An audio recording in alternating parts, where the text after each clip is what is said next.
What's up, everybody? Let's Talk Jets Radio, Part 6 training camp preview, talking defensive line. I hope everybody enjoyed their 4th of July weeks. Fun group to talk about with this D line. So much depth. You got 2 first-round picks that Joe Douglas has invested in back-to-back years. Hopefully, and I think this is the biggest story, Quinnen Williams and his contract. Hopefully, that's done pretty soon. Hopefully, done before training camp. And then you start to ask the question, as far as how the Jets handle their rotation this year, which is, I think, the biggest concern that a lot of fans had last year was that it didn't feel like at times there was really a rhyme or reason for how Saleh was handling the D-line rotation, where it almost felt like, it was 8 or 9 plays and then you're off. And then these guys go in, and it didn't really matter as far as situation, importance of a drive, importance of a play, time of the game. It didn't really matter. It almost felt like Solid just kind of stuck to that rotation no matter what.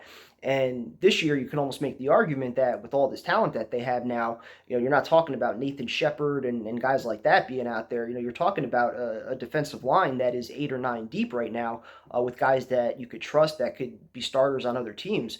So starting, beyond Quinnen Williams, you have 4 options essentially between Quentin Jefferson, Al Woods, JFM, and Michael Clemens, who's now up to 290 pounds. It seems like he's going to play a lot more inside.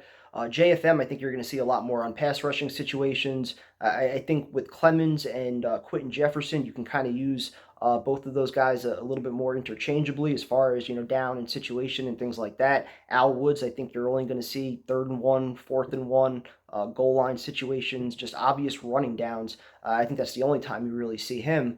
But then going to the outside, interesting debate, as far as how you use your pass rushers now, with Carl Lawson still being your big money guy. Obviously, he renegotiated his deal, which was nice.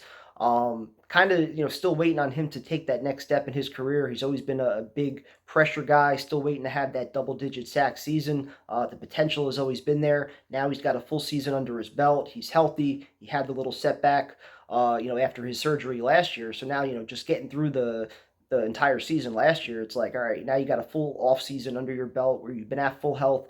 Hopefully he can get to that next year.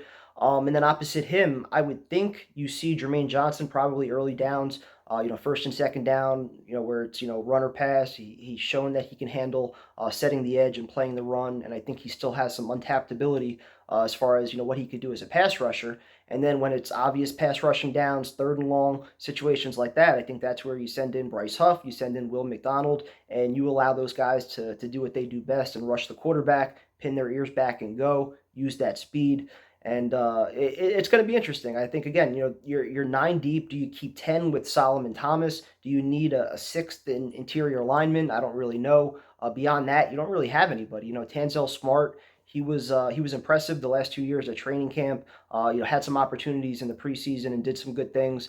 You wonder if maybe there's a spot for him. But again, do you need 6 guys along the interior when you probably need some extra depth on the offensive line and a few other spots? So I just think these guys are all going to play. It's just a matter of situation of the game and when you're going to see a lot of these guys. But the talent is there, the potential's there, and more importantly, I think finally you're going to have an offense that's putting up points, which is going to allow a lot of these guys to just pin their ears back and go.